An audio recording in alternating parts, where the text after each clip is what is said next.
Aujourd'hui, ce message est pour toi. Oui, toi qui passes ton temps dans les jeux au hasard, toi qui crois que c'est dans ça qu'on pourra partir un avenir. Regarde autour de toi, je vais te donner un petit exercice. Est-ce que tu as déjà remarqué quelqu'un autour de toi qui est riche avec les jeux au hasard, qui a gagné les jeux au hasard et s'est bâti une richesse, un patrimoine important? Cet exercice, regarde autour de toi et tu nous dis si ce ne sont pas ces miettes-là, un peu comme un poulet à qui on verse des miettes de repas pour l'attirer dans une cage. À un certain moment donné, tu te sens embrigadé et c'est là qu'on te dévore. Tu es une proie. Dis-nous, est-ce que tu as déjà vu quelqu'un de riche qui est devenu riche ou de tes connaissances, as-tu déjà entendu un jour que quelqu'un est devenu riche avec les jeux au hasard?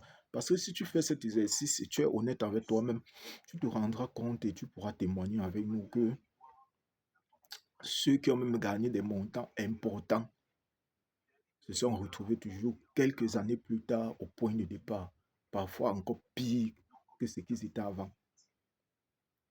Parce que l'esprit se prépare, l'esprit conçoit des choses de façon progressive.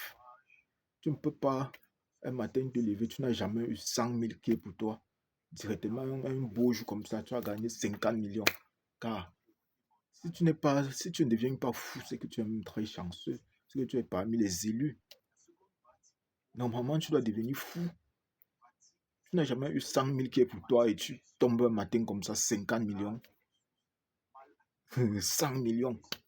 C'est normal que demain tu redeviennes pauvre parce que ton esprit n'était pas préparé à ça.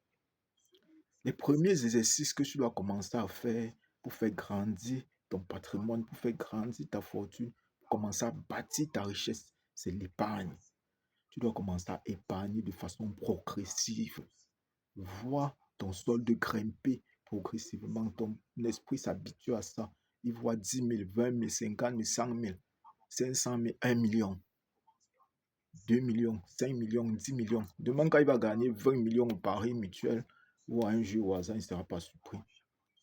Et ce gars qui joue au pari mutuel ne peut pas facilement pratiquer l'épargne. C'est magique. Il ne peut pas. Comment est-ce qu'il va garder l'argent quand il a juste besoin de 100 francs pour jouer? Ou de 90. Il y a même l'autre qu'on joue à 25.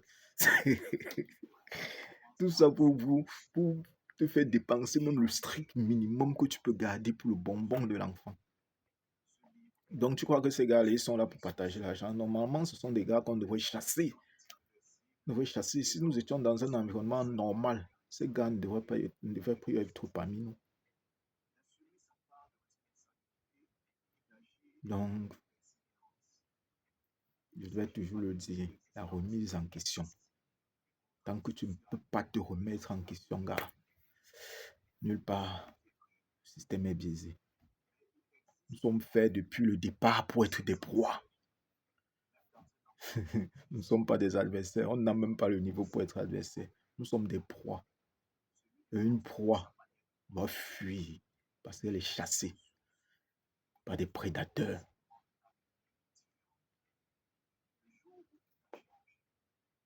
Ciao.